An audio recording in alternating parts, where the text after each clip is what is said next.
kutoka kwa Allah na mtume wake, namna gani wametuelekeza katika njia ya tauba, hasa katika mazingira yale yaliyokuwa magumu.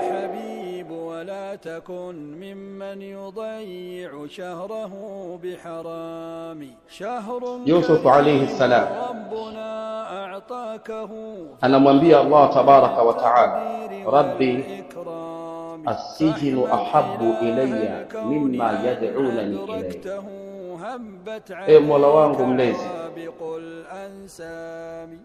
jela ni bora zaidi kwangu mimi kuliko kuniacha uraiani nikakumbana na vishawishi vya wanawake wanaonivutia na kunilingania kwenye uzinifu.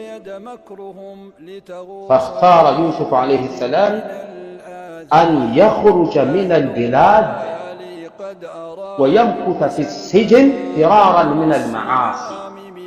Ayuha almu'minun, alikubali Yusuf alayhi salam atoke kwenye mji aende akakae katika jela kwa sababu ya kuyakwepa maasi.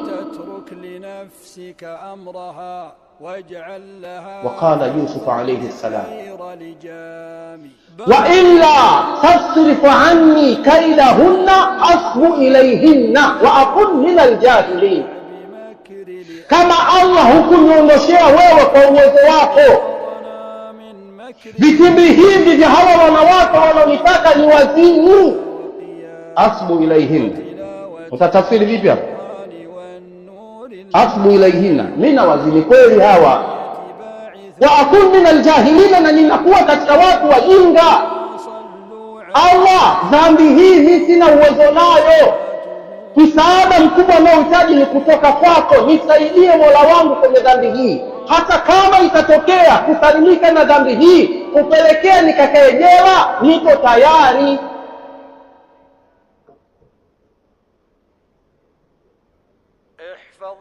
Imra'atul azizi turawidu fataha an nafsi hadi shagafaha hubba.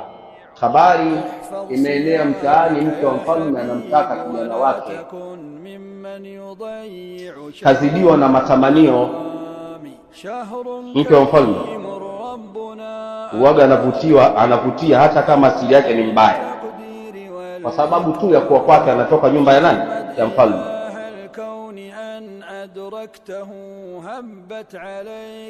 Watu wanaelezana mtaani kwamba mke wa mfalme anamtaka kijana wake. Si tunao vijana waovyo sana. Mtihani huu wa uzinifu huu, wewe ukikutokea unasema ni dhali la mentali, nimependwa na mke wa kibotile, nimechana, nimetoboa kwenye maisha. Wakati baina ya wacha Mungu wanasema asijinu ahabbu ilayya mimma yad'unani, naenda jela kwa sababu ya kukwepa uzinifu. Sisi tuna vijana waovu, akineemeshwa na Mola wake katika neema mbalimbali za duniani, basi haraka anakokimbilia ni kwenye kufanya maasi kwa zile neema alizokuwa nazo. Watu wana neema za nguvu za kiume, watu wana neema za maumbile mazuri, watu wana neema za vipato, wanakabili neema hii na ihsani hii ya Allah kwenda kufanyia neema zile zile machafu. Anatupigia mfano Mtume Muhammad sallallahu alaihi wasallam.